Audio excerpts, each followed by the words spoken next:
munaasabada caasho sharafta oo gudoomiyaha baarlamaanka u sameeyay xildhibaanada golaha shacabka oo ahayd mid qaban qaabadeeda si heersare loo soo agaasimay ayaa waxaa ka soo qayb galay madaxweynaha jamhuuriyadda federaalka Soomaaliya mudane Xasan Sheekh Maxamuud, gudoomiyaha baarlamaanka mudane Maxamed Sheekh Cusmaan Jawaari, gudoomiye ku-xigeenka koowaad ee baarlamaanka mudane Jalaal Nuur Iikar, gudoomiye ku-xigeenka labaad ee baarlamaanka mudane Mahad Cabdulla Cabad, inta badan mudanayaasha baarlamaanka xubno ka tirsan golaha wasiirada ee marjaraf kale. xildhibaano ka tirsan baarlamaanka oo khudbad ka jeediyay munaasabada ayaa ugu horeen ku ammaanay gudoonka golaha shacabka sidii quruxda badneed ee ay fadhiyada baarlamaanka u hogaamiyeen kulamadii ugu xasaasisanaa ee la xiriiray doodaha mooshinka kalsooni kala noqoshada xukuumadda, waxaana ay xildhibaanadu u mahad celiyeen ra'iisul wasaare Cabdi Faarax Shirdoon Saacid oo ay ku ammaaneen sida geesinimada leh ee go'aanka baarlamaanka uu aqbalay. sidoo kalena xildhibaanadu waxa ay madaxweynaha ka codsadeen inuu soo dedejiyo magacaabista ra'iisul wasaaraha cusub ka hor fasaxa kala fadhiga saddexaad ee baarlamaanka. gudoomiyaha baarlamaanka federaalka Soomaaliya mudane Maxamed Sheekh Cusmaan Jawaari oo munaasabada khudbad ka jeediyay ayaa faahfaahin waxa uu ka bixiyay ujeedada munaasabada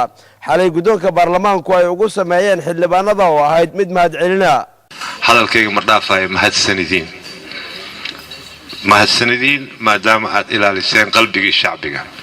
mahadsanidin in maaragtaa meesha aad xildhibaannimadii muujiseen, mahadsanidin in maaragtaa xal aad u hesheen mashkilada la idin horkeenay,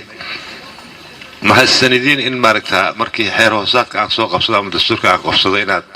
ogolaanayseen oo aadan waxba iga daba keenin. aad iyo aad baad u mahadsantihiin. ma tirin karo inta badan maaragtaa oo aan maaragtaa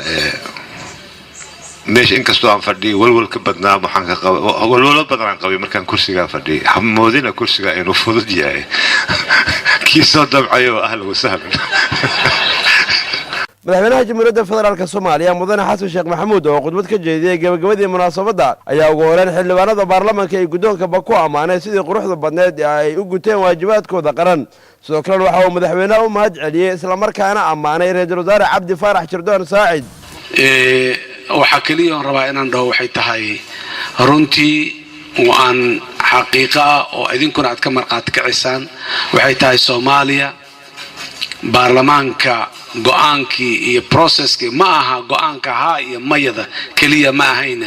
waxa aad iyo aad yani magaca iyo maqaamka baarlamaanka iyo kan Soomaaliya guud ahaanba kor u qaaday waxay ahayd processkii la maray sidii loo maareeyay, sidii hufnaantii transparency ku jiray, sida dadka Soomaaliyeed meel walba ay joogaan ay ula socdeen oo ay u dhageysanayeen si toos ah oo aan loo soo tabinaynin. warka markii la soo tabiyo sida badan waa la qalqaloociyaa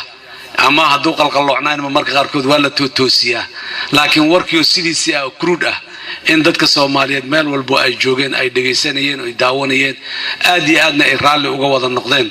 muhiimadda iyo quruxda iyo guusha waxa la runtii waa midaas. madaxweyne Xasan Sheekh Maxamuud ayaa khudbadiisa waxa uu jawaab uga bixiyay tala soo jeedinta xildhibaanada oo ku aadanayd dedejinta magacaabida ra'iisul wasaaraha cusub ee dalku uu yeelanayo, waxaana uu tilmaamay in hawsha hortaala aysan yareen laakiin uu ku kalsoon yahay in wax walba ay noqon doonaan kuwo lagu guuleysto sida hadda loo soo jeediyay ka hor waqtiga fasaxa baarlamaanka ama kadib. ana waa la ka bariyay in dhammaanba hawlaha hor yaalla uu ku guuleysto. ma aha baarlamaanka kaliya laakiin guud ahaan hay-adaha dawladda ayay arrintii aad samayseen ay runtii ay ka masaxday boorkii muddada dheer muxuu saarnaa. waxaan rajaynayaa sidoo kale inuu sii socdo. imtixaanka labaad waa midda hadda gudoomiyaha uu ka dhawaajiyay oo markaan dabcan aniguna aan idinkula jiro oo adiga kaligiin aadan ahaynina oo ah muddada kooban ee noo hartay maxaan ku yiraahdaa maalmaha ah inta shaqo ee muxuu ahaay gudoomiyaha uu sheegay prime ministerkii inaan keeno baarlamaanka la geeyo xukuumadii barnaamijkeedii budgetkii maxaan ku raadayay sanadka cusub. waa shaqo yani intense ah oo aad iyo aad u weyn, laakiin haddana waxaan aaminsanahay in la qaban karo.